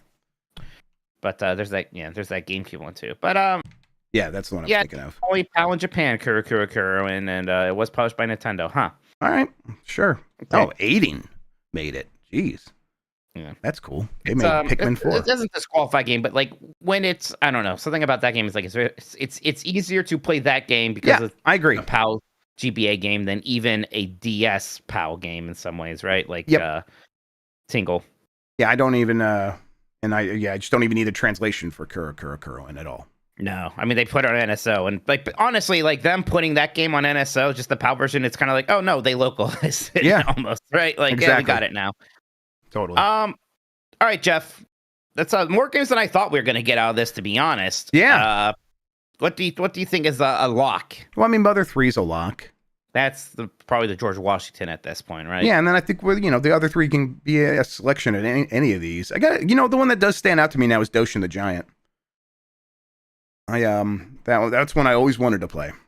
Doshin Giant got a ton of magazine coverage back in the day, huh? Yeah, it did, and it was like one of the things you had to talk about if you were covering N64 was, they're doing this 64 DD thing because, there wasn't always a ton of games coming out. So they were always kind of like, oh, well, they're just waiting for this other thing to drop. And so Doshin the Giant kind of always got plugged in right alongside that. And I was excited about it. I don't know if it's a lock, but it's definitely one I'm considering. It's not a lock, but it's up for consideration for sure. Because, so is Tingle's Rosy Rupee Land, I think. Yeah, I think that one probably should get locked just because it's so weird. It's from the Zelda series. Tingle is bizarre. It's actually a good, interesting game. I'm willing to lock it in there. I do like chat for shouting out those Satellaview games that we never got, like BS Legend of Zelda. Yeah, those games are so weird. Right, I wish that we would get like those re-released somehow, but oh wow. Yeah, just emulate the whole service on NSO and drop them as like radio broadcast or however the fuck they did it.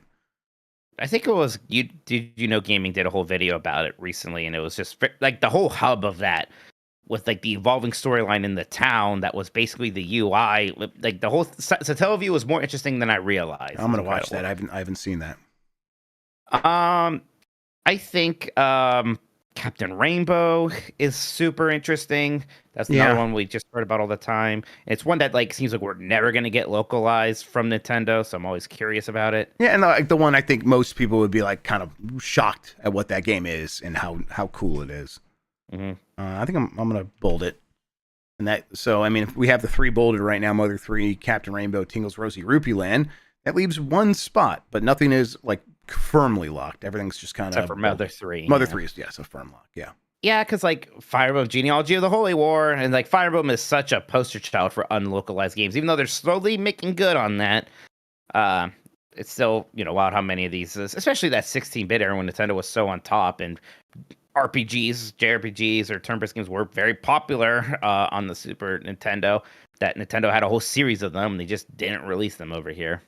Yeah, I would probably go with Fire Emblem next, and actually leave off Doshin the Giant. And what else would be considered? London, the Frog for Whom the Bell Tolls. Like that one's like, that's cool. It's a little piece of history, but I don't think it's Mount Rushmore of non-localized games. I get why it didn't get localized. Yeah, I'm more interested in it than a lot of the other ones. Like, sure. I really want to see the same thing with like Mario and Wario. That one could be good too, man. Yeah, it's harder than I thought. I thought this would actually be a pretty simple one. Yeah. How strongly feel about Famicom Wars? I mean, do you like really Jones for Famicom Wars, or are you like, well, no, more curiosity? Like, I kind of felt. Yeah, because we have Advanced Wars. So sort of like how I felt about Fire Emblem, even with Fire Emblem 1. It's like, it's weird they never localized that. I'm not exactly like super sad I can't play Fire Emblem 1. And they did localize it, and that was cute. But yep. I mean, there's quality of life stuff that I would really miss going back to that. It would just be something I would check out to satisfy curiosity, and I don't think that's enough to get it up there. Chat's asking if Doki Doki Panic counts. I mean, kind of, but whatever. We basically got that game, a better version of that game, right? Yep, so absolutely. I'm not like, it wouldn't be on the Mount Rushmore. I think Mother 3, Captain Rainbow, Tingle for sure.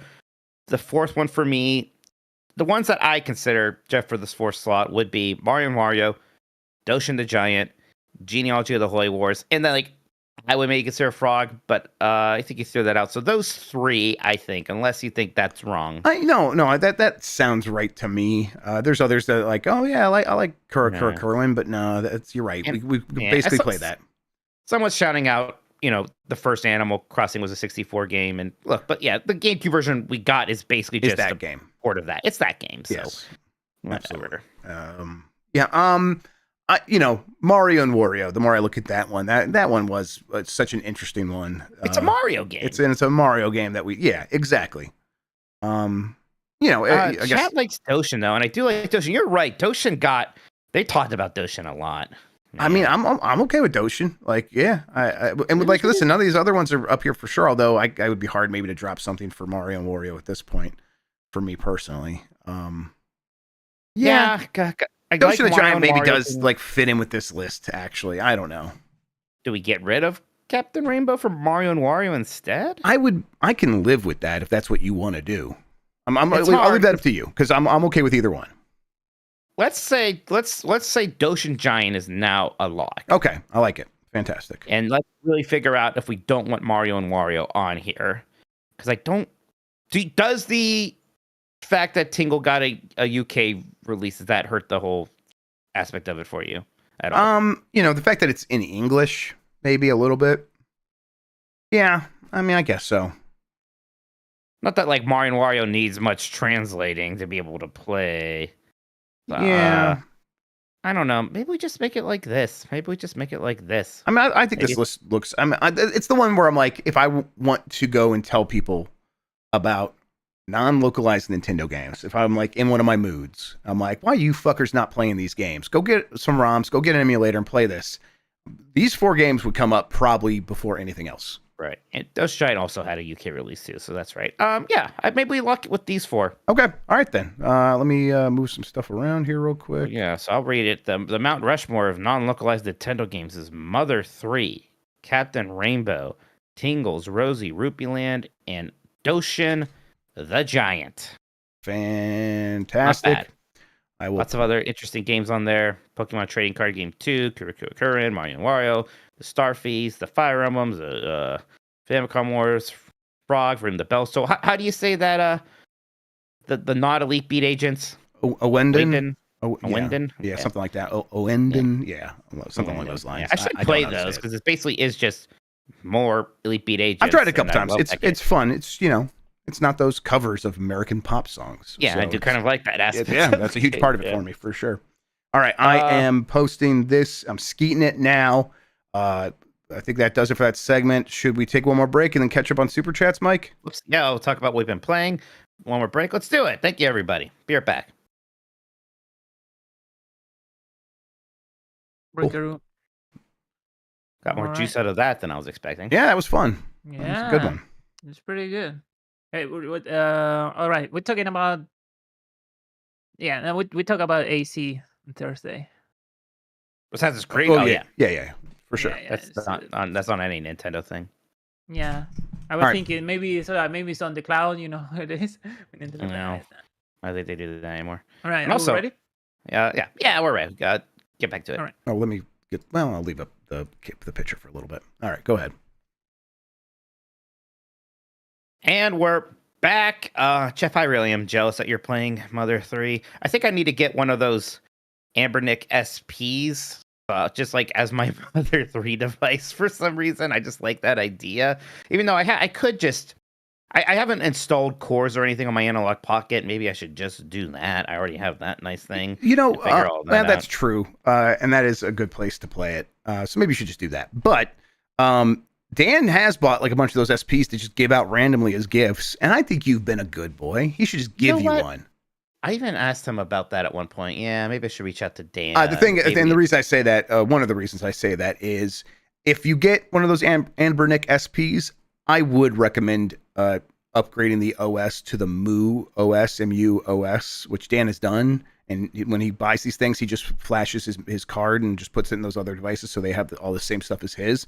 Because I don't know, the standard operating system drains the battery way too fast when it's in sleep mode, and this other Ambernick I got is way better about that. So it's been very frustrating for me to put it down, pick it up the next day, and be like, oh, the fucking battery's dead. It was almost complete. It was like 65% when I put this thing down.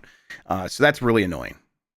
I do love the idea of I really miss having a pocket handheld for like theme parks when I am in some really long lines. That's what these things are perfect for. Yes, now, absolutely. I'm going to be there with children who I bet will not stand the idea that I am playing a video game and they are not. So we'll see if they let me actually keep the thing for myself without either, just bugging me so much that I can't enjoy myself, or bugging me so much that I give in and let them play the thing instead. But who knows? We'll see. But how are you finding Mother 3? You talked about it a bit. Yes. It seems like you're not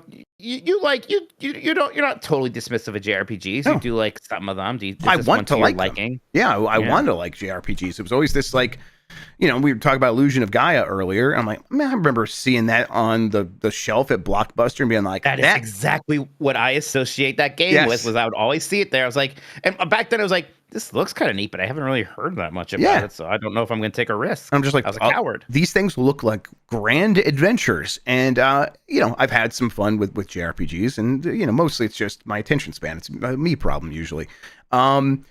And so the thing with Mother 3 is that I think it's pretty engaging overall, and especially the combat. You mentioned to me that like there's some rhythm elements to the combat, and I'm playing the game and I'm like, fucking guy doesn't know what the fuck he's talking about. There ain't none of that shit in here. What a dumb bitch. And then I accidentally one time in the middle of combat, was just pressing the button because I'm bored a little bit. Like, I'm all right, I'm just waiting for the next thing to come along. I'm spamming the A, and I must have accidentally timed it, and I saw music notes appear, and I'm like, what was that? And so I tried it, and I was able to like kind of get in the rhythm and started doing these rhythmic attacks. And if you get that rhythm down, you do a ton of extra attacks. Now they are weaker attacks, but it puts a lot of extra salt on top of anything you're doing. And it's very cool because first of all, it just does not telegraph it to you, which is, I think, a good thing. And it's weird because it is one of these RPGs where you sort of everyone on your team queues up their attacks. So it's like, okay, I'm going to choose, my main guy here. He's going to do a regular attack, and then Boney, the dog that I have here, he's going to do his attack. Yeah. And so now that's all lined up. Let's everyone go out and do it. It's like, all right, now Boney the dog's actually going to attack first because he's quicker. And so I'm like, oh shit, I got to be ready for him. And then right after that, I go through the menu to be like, okay, he did his attack. Now up next is the guy you chose to do the attack. Now be ready to time it for him. And that is a little tricky. But I like it because it kind of keeps me making sure that I'm like, all right, I got to be paying attention. I got to be ready. And I want to be ready because I really find that timing those button presses to be very cool. So that's really working for me. And then I think just the look of it. It really looks incredible. Part of that is just the art design. Every character has got is so distinctive.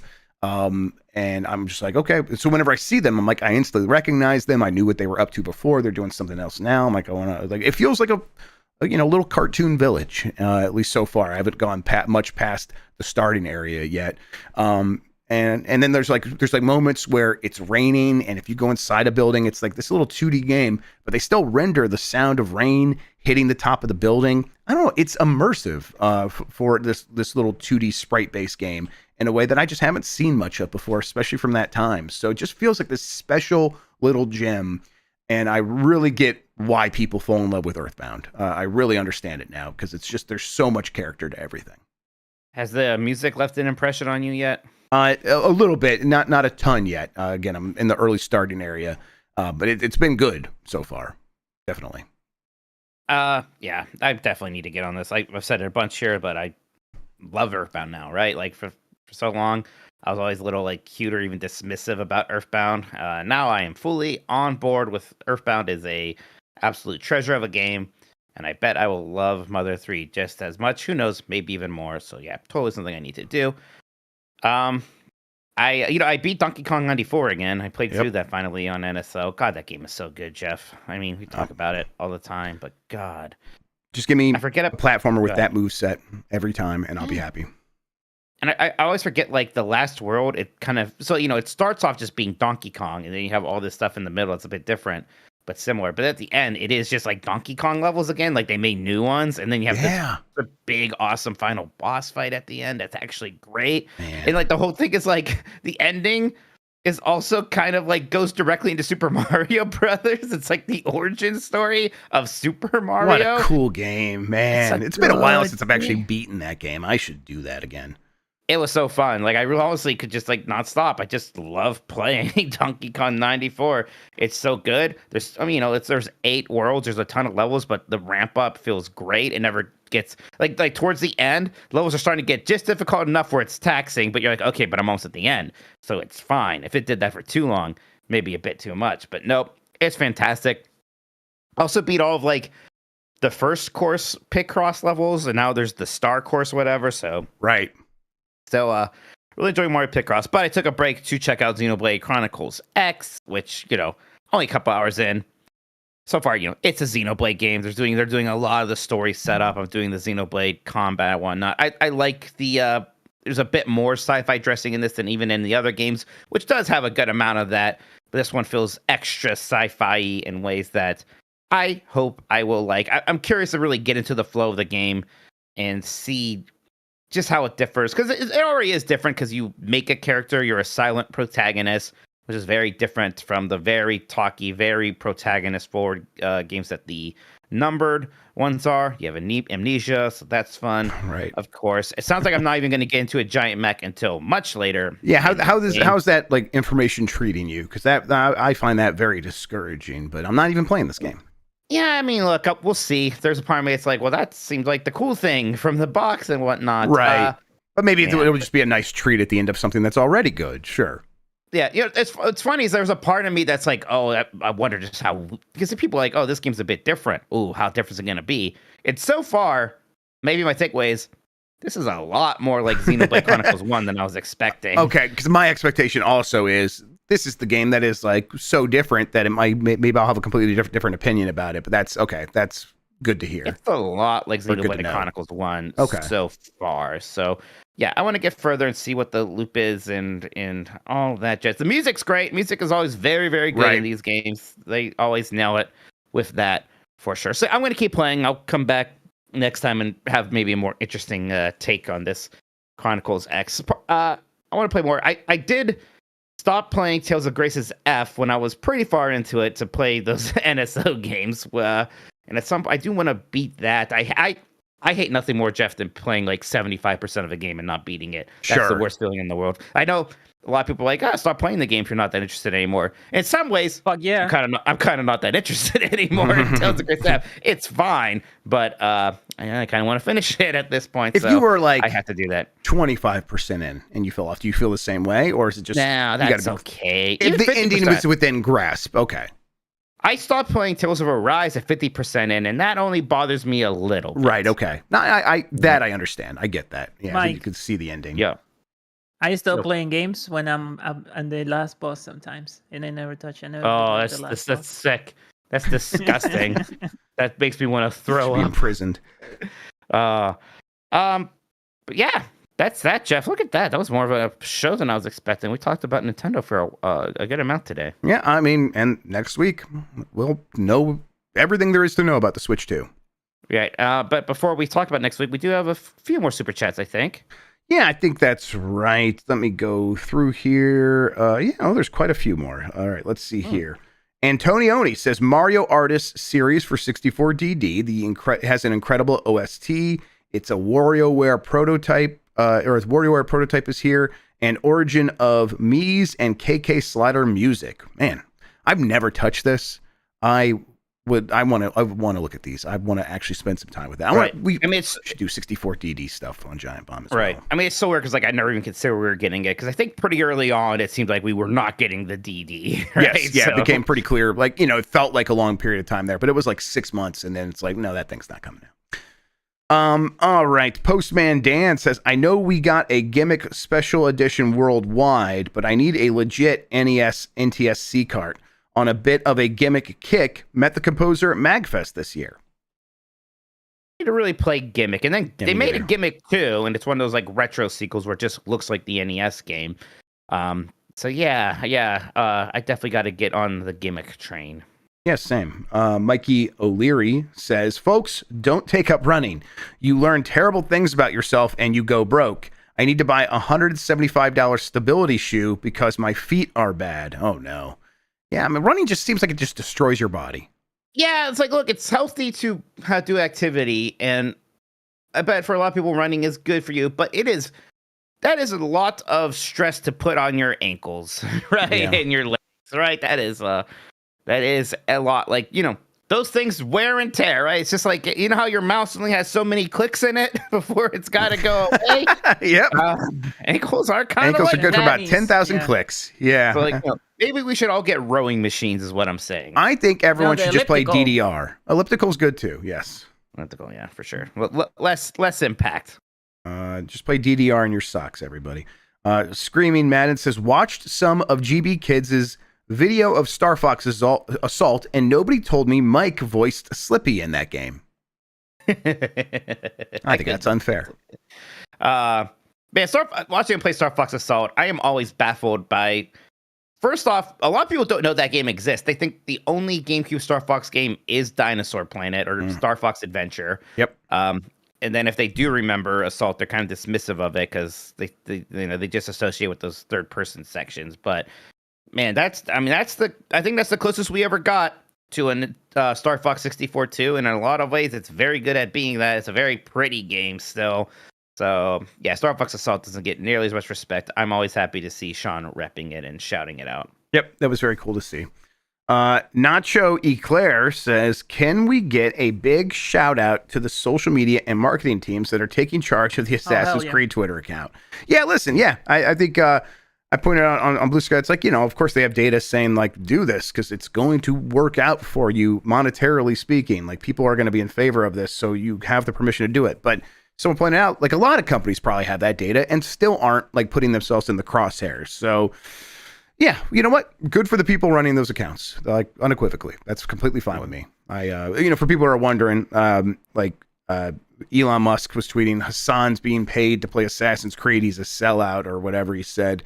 And then the Assassin's Creed Twitter account replied to him, is that what the person who's playing your Path of Exile 2 account is telling you? And it's like, that's actually just kind of it's laser targeted to like get at his insecurities. And the one thing that even the gamers are like, man, we don't like that he was lying about this. So it's like, okay, they know exactly what they're doing. It's kind of impressive. Yeah. And then, of course, Super Chud, freaking Mark Curtin piped in and just shared some story written by who knows what. Like, Assassin's Creed Shadows didn't meet targets based on who knows what at this point. Yeah, it's also like some of that stuff was taken out of context because they're like using Reese from Media Research, and he had like this long thing where he's talking about like the game's doing really well and it's hitting a lot of targets, and then it's just not doing as well as Valhalla. And that's kind of all he said. And it's not going to be the silver bullet for Ubisoft, which I think everyone agrees with. Like this game is not going to fix Ubisoft's problem. But of course, Chuds take the one thing out of there so they can use that against it. It's But then, the Assassin's Creed count clap back, like, our game's out, right? Yep. And, it's great because, again, super targeted. You can't say anything to that because his game is never coming out, yep. Right? But, it's so annoying because, hey, Ubisoft, of course, no matter what this game does, is still in a rough situation, might not be around, and, they'll always claim that it's because they put a black person in an Assassin's Creed game, right? Yep. They'll just say that's the reason, and they will believe it. Yep, reality doesn't matter. To be horrible people who somehow have a way of impacting our lives. So I enjoy the little bit of clapback. I wish there was almost more consequences of it. Yep. But if they feel embarrassed for a bit, that's only a good thing. Yep. It's a little something, little ray of sunshine. Willow Davis says, I just ordered a XSSP for $41 on AliExpress with free shipping. It's okay. The 34XSP, the Amberneck. That's a really good price. That's not bad at all. That thing is normally $60. I think Dan got it for $50 when he got it on sale and bought 3 of them. So, okay, cool. Jody Pelzel says, I spent the last 2 nights replacing the oil pan gasket of my truck. You two kept me sane doing a tough job with your podcast. Thanks. Oh yeah, I always love the idea of doing, kind of just procedural tasks and having the podcast on. So if anyone's listening to this while doing that, hello, thank you for having us hang out with you while you do stuff like that. I appreciate it. Enjoy your dirty work. Enjoy the dirty work. And then listen to Steely Dan's song, Dirty Work.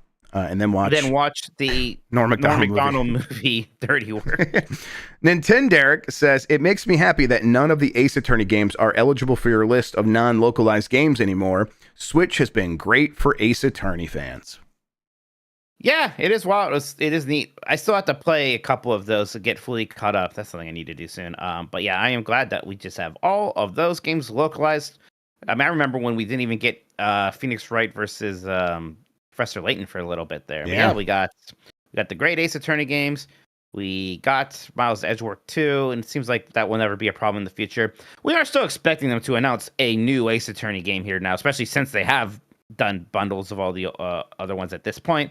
Well, I hope that happens this year. I love me. It feels like a game that could do very well near the launch of the Switch 2, if that's what they wanted to do. Sure.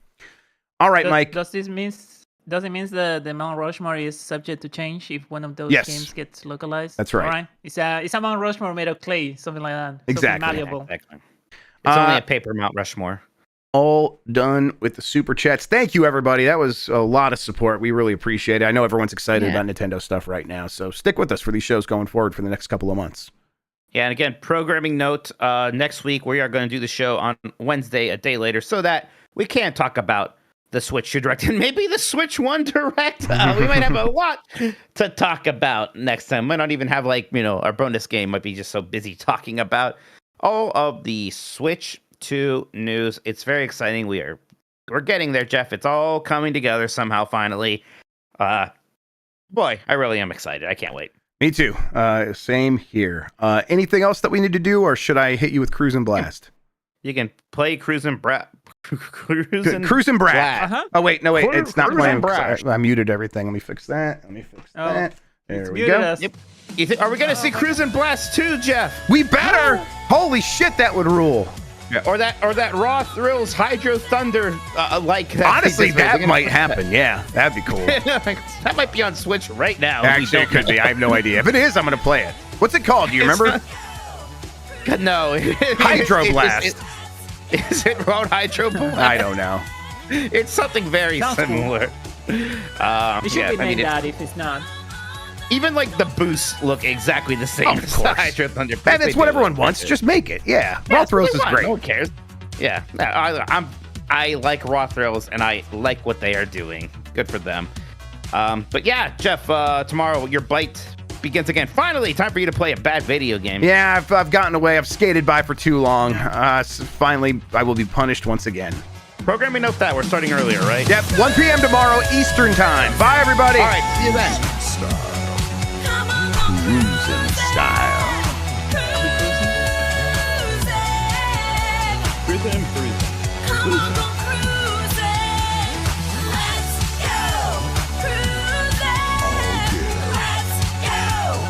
Enjoy your day, man.